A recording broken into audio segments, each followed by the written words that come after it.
Oi, tudo bem? Eu tenho certeza que está tudo bem com você. Sempre tenho essa certeza, porque toda vez que nós nos encontramos aqui, eu digo para você que nós estamos sempre bem com a vida, porque comigo também está, como sempre, tudo azul, tudo blue. Eu sou André Pacheco e você me conhece. No quadro Esta Foi a Minha História, hoje nós vamos recordar um dos maiores radialistas, porque antes ele foi radialista e depois um dos maiores apresentadores de auditório que a televisão brasileira conheceu.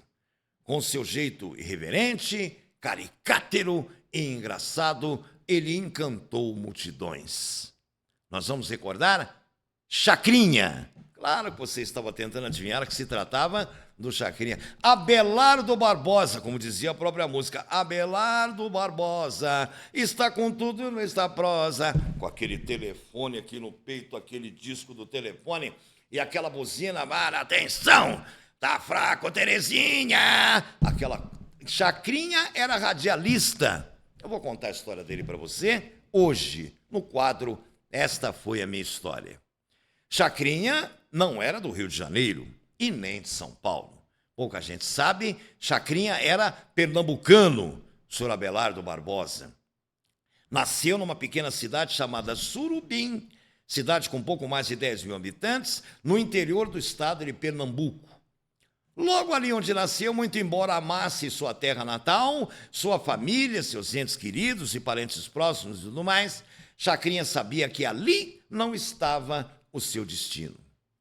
Chacrinha, então, deu os primeiros passos tentando vencer na vida, porque já sonhava com o estrelato. Tinha aquilo na veia, já tinha nascido com o dom e com um talento inconfundível, que só ele tinha. Chacrinha, então, deu os primeiros passos indo para a capital daquele estado de Pernambuco, que é a cidade de Recife, a grande Recife. Não demorou muito para ele passar num teste que estava sendo feito na Rádio Jornal do Comércio de Recife, uma grande emissora que existe até hoje e que pertence a um grupo muito forte, incluindo jornal, revista, televisão e rádio, na capital pernambucana. Chacrinha começou ali a fazer um programa de rádio numa época em que estavam no auge, melhor dizendo, as novelas de rádio. E Chacrinha, então, começou a produzir sons, batendo com os dedos como se fossem cavalos correndo e dando tapas, para dizer para o ouvinte da rádio que trabalhava o poder da imaginação, imaginar um homem batendo num outro homem ou numa mulher, alguma coisa, e criava histórias. E, de repente, na Rádio Jornal do Comércio de Recife, Chacrinha começou a trazer pessoas, porque as emissoras de rádio, para assistirem os seus programas que eram ao vivo na rádio, porque naquela época as grandes emissoras de rádio tinham os seus respectivos auditórios. Para quem quisesse assistir, os locutores fazendo os programas, que na maioria das vezes eram todos ao vivo. Não havia tantos recursos para gravações na ocasião. Equivale dizer que quem tivesse talento na época, porque tinha que fazer na raça e ao vivo e tinha que se virar, conseguia alguma coisa. Quem não tinha, como tocava a buzina do Chacrinha, acabava sendo gongado ou gongada. Chacrinha começou, então, a criar um programa de auditório que era a cara dele, de chamar pessoas que se propusessem a cantar ou fazer qualquer coisa, contar piada ou criarem uma situação na condição de calouros no programa dele. Aquele ou aquela que conseguisse alguma coisa ganhava um prêmio da Rádio Jornal do Comércio.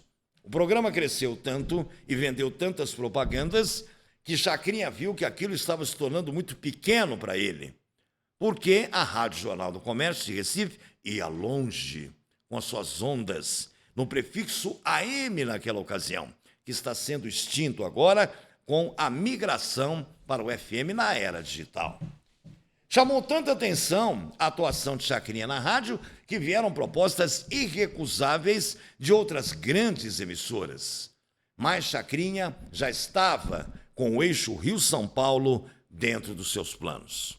Ele sabia que se ele quisesse estourar, teria que estar bem distante do seu amado Nordeste, mas ele abriu mão, pediu demissão. E o dia que Chacrinha pediu demissão para o diretor e dono da Rádio Jornal do Comércio, de Recife, quase que o homem teve um infarte, porque ele sabia que com a saída do Chacrinha, a emissora ia cair e despencar, feito pau de sebo, como se diria popularmente, por causa da saída dele ia cair na audiência, a grade da programação iria para o brejo. E até descobrirem outro grande talento, ia demorar um pouco de tempo, ia demorar um certo tempo. Mas Chacrinha estava irredutível, fez o seu acerto, fez uma mala enorme e pegou um trem, meio de transporte mais concorrido na ocasião, que levou mais do que 2 ou 3 dias, ou até 4 dias, para chegar ao eixo Rio-São Paulo. Chacrinha foi num vagão de segunda classe e chegou no Rio de Janeiro, órfão de pai e mãe, como se poderia dizer, não conhecia absolutamente ninguém e foi fazer testes nas grandes emissoras do Rio de Janeiro, entre elas na Rádio Tupi, na Rádio Nacional, na Rádio Globo. Passou nos 3 testes, mas recebeu propostas para trabalhar, cujo salário não dava para passar 15 dias, quem dirá um mês. Mas das suas andanças e nuanças pelos bastidores das emissoras, que promoviam esses concursos e testes na ocasião, em busca de revelações de novos talentos, Chacrinha conheceu um empresário que era dono de uma emissora de rádio, mas não do Rio de Janeiro. Era uma pequena emissora de rádio na cidade de Campos, município pertencente ao interior do estado fluminense. Só que o salário era 3 vezes maior do que as grandes emissoras do Rio ofereciam, e Chacrinha precisava sobreviver. Então, ele aceitou a proposta para ir um pouco mais para trás, como se estivesse andando para trás. Ou seja, iria para uma emissora pequena, numa cidade pequena, comparada à grandeza, que já era o Rio de Janeiro na década de 50, mas ia ganhar mais para sobreviver. E teria liberdade e carta branca para fazer o que bem entendesse nesta rádio da cidade de Campos. A alegria do dono da Rádio de Campos durou menos do que 6 meses. O programa que Chacrinha fazia, colocando latas de refrigerantes, colocando garrafas de bebidas e batendo com os palitinhos, fazendo barulho, provocando o som de acordo com aquilo que ele estava apresentando no rádio, levou milhões de ouvintes ao delírio. Uma rádio pequena que pegava em Campos e mais 2 ou 3 quarteirões de municípios vizinhos e adjacências, obrigando o diretor a aumentar a potência da rádio. Chacrinha recebia cartas, o telefone não parava de tocar, houve a necessidade da contratação de uma secretária para responder às cartas que Chacrinha recebia e também atender as ligações, porque ele não dava conta. Mas durou muito pouco porque as grandes emissoras que o esnobaram quando ele as procurou pela primeira vez no Rio de Janeiro, pela sua notoriedade em Campos, logo o trouxeram de volta para a cidade maravilhosa. E Chacrinha, então, começou a fazer programas nas emissoras, a Rádio Nacional, também a Rádio Tupi, a Rádio Globo, mas não demorou muito então, já estávamos na abertura da década de 50, já tinha chegado a televisão no Brasil e a Rede Tupi de televisão estava expandindo, tinha sua matriz em São Paulo, inaugurada em 50, e já tinha acabado de abrir uma filial no Rio de Janeiro. E Chacrinha foi convidado para criar um programa de calouros pela primeira vez, para ser visto e não ouvido como tinha sido até então nas emissoras de rádio. Chacrinha teve que se despedir dos diretores das emissoras de rádio e até os convidou para que o prestigiassem na televisão. E Chacrinha estreou na Rede Tupi do Rio de Janeiro, fazendo o maior sucesso. Aí ele criou o programa do Chacrinha, um programa de calouros que ele gongava, que ele bucinava, mas sendo visto era uma outra realidade, ainda em branco e preto. Mas Abelardo Barbosa ficou notável na ocasião. Contratou chacretes, muitas, entre elas que até hoje são lembradas, Rita Cadillac, entre tantas e tantas outras, foram chacretes do Chacrinha, que mantinham o máximo respeito na sua fileira de bailarinas. Os homens que trabalhavam na sua equipe, ai daquele que misturasse as coisas e quisesse se envolver com qualquer uma das suas bailarinas. Ele demitia na hora e com justa causa. Bom patrão, pagava bem, pagava em dia e tinha respeito pelos seus empregados e também exigia e se dava ao respeito. Chacrinha se casou e acabou tendo 3 filhos. Construiu uma mansão na região da Tijuca, carros novos, vida financeira resolvida e propostas para sair da TV Tupi e ir para a Rede Globo de televisão. Chacrinha começou a receber telefonemas insistentes, nada mais nada menos do que o senhor José Bonifácio Oliveira Sobrinho, o Boni, o poderoso da Vênus Platinada, da Rede Globo do Rio de Janeiro, querendo levá-lo para a maior emissora que estava crescendo na ocasião e que se tornou com o tempo multinacional e internacionalmente falando, até por que não dizer, e cresceu e inclusive é requisitada em todos os cantos do mundo, exportando novelas e sendo o que é até hoje. Porque as outras emissoras com o tempo acabaram morrendo, inclusive a Rede Tupi, que decretou falência.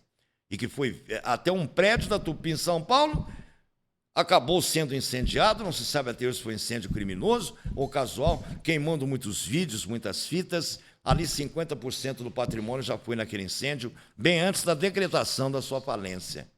E hoje a Globo é essa potência que é, e Chacrinha foi para a Rede Globo de televisão.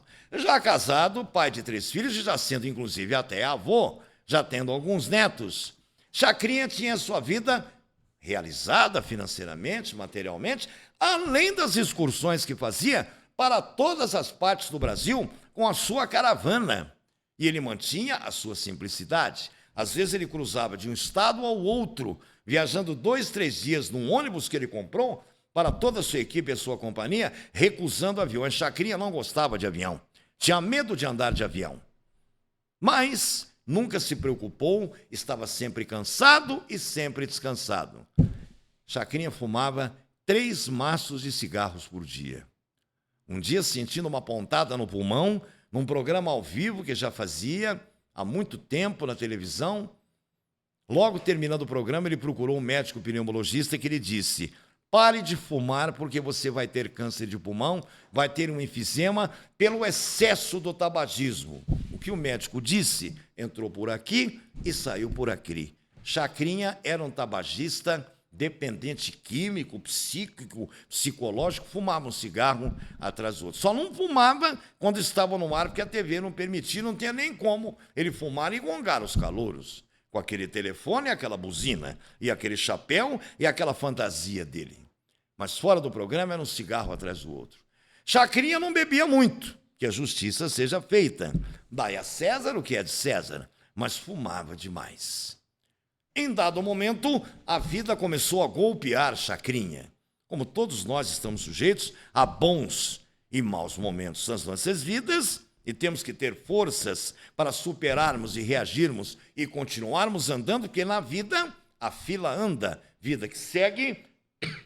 Numa festa de confraternização, tinha um aniversário acontecendo também, na mansão de Chacrinha, um dos filhos, num acidente que sofreu dentro da piscina do Chacrinha, batendo a cabeça contra o ladrilho, o moço acabou ficando tetraplégico. Não conseguia mexer nada daqui para baixo. Chacrinha levou o rapaz nos melhores médicos, chegou até levar para fora do país, mas não teve jeito. Ele teve que conviver com aquele tipo de situação, com aquele sofrimento, ao ver o filho daquele jeito. Mas conseguiu seguindo adiante, encontrando espinhos na sua estrada, no seu caminho, mas Chacrinha continuou resistindo, continuou reagindo e levando adiante, apesar dos problemas que tinha e também do seu casamento, que já estava um pouco conturbado por brigas constantes com a sua mulher. Chacrinha, então, começou a sentir falta de ar, o coração já começou a não bombar sangue suficiente, e os pulmões começaram a dar os primeiros sinais de um quadro clínico comprometedor de câncer, que é o chamado enfisema pulmonar. E Chacrinha continuou, insistiu em continuar trabalhando. Mas, até que no ano de 1988, ele acabou partindo para o plano espiritual, porque o enfisema o corroeu, o consumiu. Mas ele deixou um legado, uma história, uma saudade nos corações de muita gente. El Que Maravilha era apaixonada pelo seu painho, assim ela o tratava. El Que também já partiu para o plano espiritual e fez parte das fileiras de Chacrinha, que já virou documentário na televisão até recentemente. Abelardo Barbosa, em 1988, deixou o nosso mundo físico aos 70 anos de idade. Ele tinha nascido em 1917. Nunca mais a televisão brasileira conseguiu revelar um outro grande talento, caricátero como Chacrinha era, e talentoso, e com o improviso. Chacrinha não precisava escrever as coisas que ele ia falar. Ele mesmo criava e rimava, até a veia de repentista que ele trazia, que é o talento que vem das pessoas que vêm do Nordeste. Chacrinha colocava no ar na televisão, nas suas apresentações com seus programas. Fora dos palcos, Chacrinha era tido como um homem genioso, de difícil convivência. Um homem que era chamado até pela própria mulher como um marido neurótico, um pai neurótico.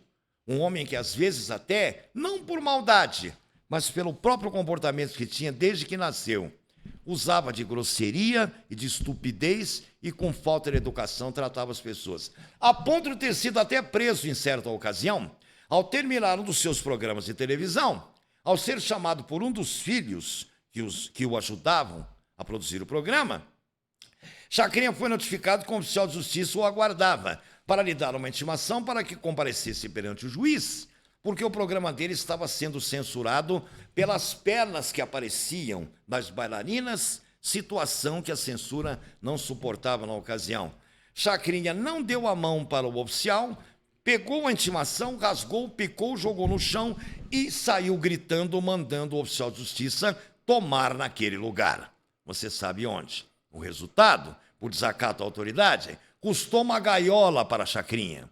Ele foi preso e gastou uma nota preta com advogados para impetrarem um habeas corpus, para que ele fosse posto em liberdade, e a Globo ajudou a pagar. Sobrou até para o Boni, que teve que tirar Chacrinha da cadeia. Boni até brincou dizendo: você fica bem aí dentro com essa fantasia, você fica parecendo um leão enjaulado. Daí que se criou aquela história de fazer curso para leão quando a pessoa está presa. Virou vício de linguagem que atravessou gerações.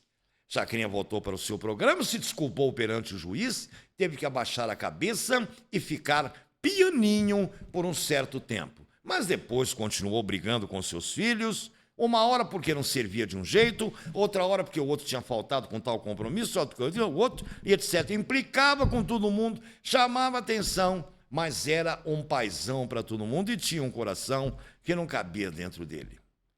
Quando Chacrinha morreu, nas últimas palavras que ele disse, pediu à mulher dele para que cuidasse daquele filho que tinha ficado doente.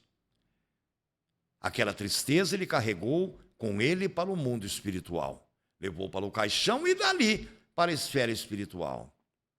E a televisão brasileira nunca mais teve um apresentador como ele. Outros grandes apresentadores passaram pela televisão brasileira, como Flávio Cavalcante, Silvio Santos, que merece o nosso mais profundo respeito, porque até hoje, ainda com mais de 90 anos, continua apresentando seus programas de auditório, não com tanta frequência quanto antes, porque a idade já chegou, mas ainda continua resistindo. Tivemos Flávio Cavalcante, tivemos Silvio Santos, tivemos J. Silvestre, tivemos Bolinha, tivemos tanta gente, daí até a geração Faustão e outros grandes apresentadores, até chegarmos nas últimas gerações, que revelaram aí Danilo Gentili, Luciano Huck, Serginho Groisman, mas já com formatos completamente diferentes e guardadas as devidas proporções, respeitando cada um desses grandes profissionais, cujos nomes eu citei aqui.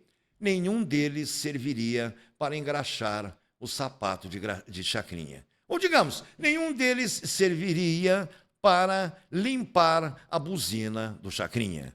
a discoteca do Chacrinha e o cassino do Chacrinha. O último programa que ele fez na Rede Globo de televisão, que estava no auge, voando baixo, com maior índice de audiência nas tardes e sábados, até ele morrer naquele ano de 1988. Todo mundo se lembra que no último programa que ele fez, ele não tinha mais fôlego para falar. Ele não conseguia mais falar, porque os pulmões não retornavam mais o ar por causa do enfisema. Mas Chacrinha disse em vida: eu vou morrer fazendo o programa de televisão. Eu só não morro no palco porque a televisão vai tirar do ar. Mas se depender de mim, eu caio duro no palco, mas eu morro num palco de televisão, porque isso é e sempre foi a minha vida. Chacrinha se foi, mas até hoje ele é lembrado. O documentário na televisão, se você não teve oportunidade de ver ainda, acesse pelos seus canais. Aqueles que você assina ou não assina, tem os gratuitos também, com a brilhante atuação do grande ator Stéphane Ercecian, que o interpretou, fazendo um resumo da vida dele. Abelardo Barbosa está com tudo e não está prosa. Ó Terezinha, é um barato o cassino do Chacrinha. Eu sou André Pacheco e você me conhece, contando sempre com esse quadro aqui, essa foi a minha história. Hoje contamos a história do Chacrinha, contando com a supervisão e chefia de reportagens do Anjo de Oliveira e a direção geral do Danilo Teles, daqui diretamente da Rádio e TV Metropolitana de Piracicaba. Mas não se esqueça, nós temos um novo encontro marcado em breve. Tem muito mais gente que a gente vai recordar aqui no quadro Esta Foi a Minha História. Um forte abraço e até o nosso próximo encontro.